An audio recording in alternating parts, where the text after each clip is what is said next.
Seja bem-vinda à Biblioteca Mística, um espaço onde as histórias atravessam o tempo e despertam a imaginação. Hoje vamos continuar com um dos contos mais fascinantes da literatura, Alice no País das Maravilhas, na versão adaptada por Monteiro Lobato. A cada capítulo, um novo mistério. A cada página, uma nova descoberta. Permita-se entrar neste mundo onde o impossível acontece, onde portas se escondem e onde o tempo corre de maneira inesperada. Acomode-se, respire fundo e vamos começar. Capítulo 4. O coelho dá as ordens. Não era o rato, e sim o coelho branco, que vinha aos pinotes, olhando em todas as direções, como se andasse em procura de alguma coisa perdida. E Alice ouviu dizer falando sozinho: "A duquesa! Ó minhas pobres patinhas, minha pobre pele, meus pobres bigodes! Ela manda me matar, não tenho a menor dúvida, mas onde eu poderia tê-los perdido?" Alice compreendeu que o coelho branco procurava as luvas e o leque, e como era boazinha, começou a ajudá-la a procurar esses objetos. Mas parecia que tudo havia mudado depois da sua queda na lagoa. Não via mais nem a sala grande, com a mesa de vidro no centro, nem a célebre portinha que dava para o jardim. Assim que o coelho notou a presença de Alice, gritou-lhe com voz irritada: "Mariana! O que é que está fazendo aqui? Corra até em casa e traga-me um par de luvas e um leque. Depressa! Vá num pé e volte noutro." Alice, de tanto medo, nem discutiu a ordem. Saiu correndo na direção que o coelho apontava, pensando consigo: "Com certeza me tomou por alguma criada. Vai ficar muito surpreso quando o der pelo engano. Seria bom que eu pudesse trazer-lhe as luvas e o leque.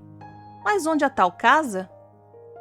Foi correndo às tontas e, de repente, achou-se defronte de uma casinha muito limpa, que trazia na porta uma placa de metal amarelo com o nome Coelho Branco gravado em letras pretas. Alice entrou sem bater e subiu a galope as escadas, receando esbarrar pelo caminho com a verdadeira Mariana, que certamente a poria no olho da rua, sem luvas nem leque. "Mas isto é um absurdo", começou Alice a refletir. "É um disparate. Eu, a esbofar-me para fazer o que um coelhinho manda. Qualquer dia, a Diná põe-se a me fazer de criada também." E começou a imaginar as cenas. Imaginou que a sua governanta a chamava para ir ao dentista, assim: "Dona Alice, vamos, são horas do dentista." "Espere um pouco, Dona Quitéria", respondia a menina aflita. "A Diná me pôs aqui de guarda a este buraquinho de rato, e eu não posso sair sem licença dela." Assim, imaginando tais maluquices, a travessa menina entrou num quartinho que estava de porta aberta e viu sobre a mesa do toucador um leque e vários pares de luvas brancas. Escolheu um deles, agarrou o leque e dispunha-se a sair quando notou uma garrafa perto do espelho.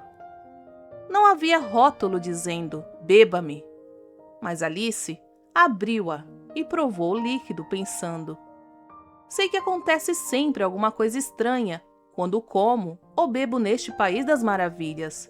Quem sabe se este líquido me faz crescer novamente?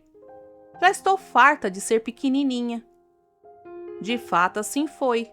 Mal bebeu uma parte do líquido e já espichou de tal maneira que a cabeça esbarrou no teto. Teve de parar de beber, senão ficaria de pescoço torto. Colocou a garrafa no lugar onde a encontrara e disse: "Basta! Espero que não crescerei mais, porque mesmo do tamanho que estou, não sei como sair deste quarto. Não passo mais pelas portas. Fui burra, bebi demais." Era tarde, o mal estava feito. Apesar de não ter bebido toda a garrafa, bebera demais e continuava a crescer lentamente. Alice foi espichando, espichando. começava a não mais caber no quarto. Teve de ajoelhar-se, mas nem assim. Como continuasse a crescer, teve de enfiar os braços pelas janelas e os pés pela porta. Felizmente, aquele absurdo crescimento não foi além. Chegada até um certo ponto, parou. Mas a sua situação era das mais embaraçosas. Estava enormíssima, sem poder mover-se, com braços e pernas para fora da casa. "Que será de mim, meu Deus?" exclamou Alice desconsolada, sem saber como escapar daquela terrível situação. "Como me arrependo de haver saído de casa. Vivia sossegada, sem este perigo constante de ora crescer, ora diminuir, e sem ter que aturar coelhos e ratos mandões. Antes nunca tivesse visto o coelho branco no jardim. Mas mesmo assim, esta vida não deixa de ser curiosa", pensou mudando de ideia. Quando lá em casa eu lia contos de fadas, não acreditava em nada daquilo, mas agora vejo que acontecem. Que lindo livro dariam estas aventuras em que ando metida. Que pena que não escreveram um assim. E por que não escrevê-lo eu mesma? Quando crescer farei isso. Estou resolvida. Quando crescer? Oh, agora me lembro que crescida, e até demais estou. Estou tão crescida que já não tenho mais por onde crescer. E Alice foi por aí afora, nesse eterno diálogo consigo mesma, até que ouviu uma voz dizer do lado da rua: "Mariana, traga logo as minhas luvas e o leque." Era o coelho, furioso da vida, que já vinha subir as escadas. Esquecendo-se que estava 1000 vezes maior que ele, Alice pôs-se a tremer da cabeça aos pés, de puro medo. E tanto tremeu que abalou a casa toda. O coelho chegou ao alto da escada e tentou abrir a porta. Não conseguiu. Os cotovelos de Alice estavam a escorá-la como grandes trancas. Vendo que por ali não podia passar, o coelho retirou-se, murmurando consigo: "Vou dar a volta e entrar pela janela." Mas a janela estava entupida pelo braço de Alice, e quando o coelho se aproximou, a mão da menina se fechou como para agarrá-lo. Alice não agarrou coisa nenhuma, mas ouviu um rumor de vidros quebrados. Com o susto que levara diante daquela mão enorme, o pobre coelho dera um salto para trás, indo cair em cima dos vidros de uma estufa de avencas. Caiu e afundou por lá. Alice ainda pôde ouvi-lo gritar com voz irritada: "Patty! Patty! Onde está você?" "Estou cuidando das maçãs", respondeu uma voz que a menina desconhecia. "Cuidando das maçãs, hein?" repetiu o coelho, sempre irritado. "Venha cá, depressa, ajudar-me a sair disto." E ouviu-se mais barulho de vidros quebrados. Patty ajudou o coelho a desembaraçar-se dos vidros. Depois alisou-lhe o pelo todo arrepiado. "Diga-me, Patty", perguntou ele, "que é aquilo lá na janela?" "Parece um braço", respondeu Patty, firmando a vista. "Grande idiota que você é", berrou o coelho. "Onde já se viu braço daquele comprimento e grossura? Enche todo o vão da janela." "Vossa Excelência é quem decide, mas a mim me parece braço. Seja lá o que for, está a me estorvar a passagem. Vá tirar aquilo de lá." Houve um silêncio, interrompido de murmúrios. Alice só pôde perceber uma frase: "Não estou gostando nada disto." Ao que o coelho retrucou: "Faça o que eu mando, seu medroso." Nesse momento, Alice abriu e fechou de novo a mão. Foi outro reboliço. Pela segunda vez, ouviu-se barulho de vidros quebrados. Quantas estufas de avencas existem debaixo da janela? Pensou Alice. Que será que tencionam fazer de mim? Tirar-me pela janela é impossível, e sinto muito. Daria tudo para safar-me desta horrível situação. Um tempo se passou sem que ouvisse coisa nenhuma. Por fim, notou um barulho de rodas. e ouviu outras vozes de gente que falava com espanto. A menina pôde distinguir frases como estas: "Onde está a outra escada? Eu só trouxe uma. Periquito, que traga a outra. Aqui, Periquito, traga para aqui. Encoste-a nesse canto. Isso. Não alcança? Que pena. Temos que emendar uma escada noutra. Amarre bem, Periquito. Será que o beiral do telhado aguenta? Cuidado com essa telha solta. Está cai e não cai. Suba, Periquito, e desça pela chaminé. Não tenha medo. Vá, ande." Alice pensou: já sei quem vai aparecer pelo canudo da chaminé. É o tal Periquito. Ele que venha, que quando aparecer, lhe prego um pontapé. E encolheu-se o mais que pôde, à espera, até que um animalzinho, que não pôde perceber qual fosse, surgiu embaixo da chaminé. Alice deu-lhe um pontapé com toda a energia. O pobre Periquito voou pelos ares como um foguete, indo cair longe dali. Houve nova barulheira e muito corre-corre. "Vá salvar o Periquito!" ordenava o coelho. "Levanta-lhe a cabeça, dê-lhe um pouco de pinga para que volte a si. Vamos, rapaz, conte lá o que aconteceu." "Não sei", respondeu o Periquito voltando a si e meio tonto ainda. "Estou muito atordoado. Uma coisa misteriosa me fez subir pelos ares, que nem foguete." Mas discussões e cochichos. Por fim disse o coelho: "O melhor é botar fogo na casa. Tragam palha e fósforos." Ouvindo aquilo e receando que a incendiasse, Alice teve uma grande ideia e gritou: "Se puserem fogo na casa, eu chamo a Diná e ela caça vocês todos." Fez-se pesado silêncio, durante o qual Alice pensou: que será que vão fazer agora? Se fossem mais inteligentes, deitariam abaixo o telhado. Mas aposto que nenhum ainda teve essa ideia.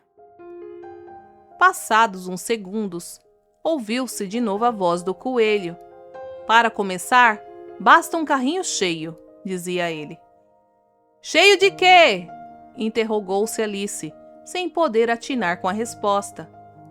Dali a pouco, entretanto, soube de que era cheio o carrinho. De pedras. Começara a chover pedras na janela. Parecia um bombardeio. "Parem com isso, seus bobos! Não veem que estão me machucando?" gritou Alice com toda a força. Mais uma vez, tudo caiu em profundo silêncio. Notou Alice com espanto que, ao caírem as pedras, iam se transformando em biscoitos, e teve uma ideia luminosa. Se eu comer um destes biscoitos, com certeza alguma coisa acontece que talvez melhore a minha situação. E como não é possível crescer mais, quem sabe se diminuo?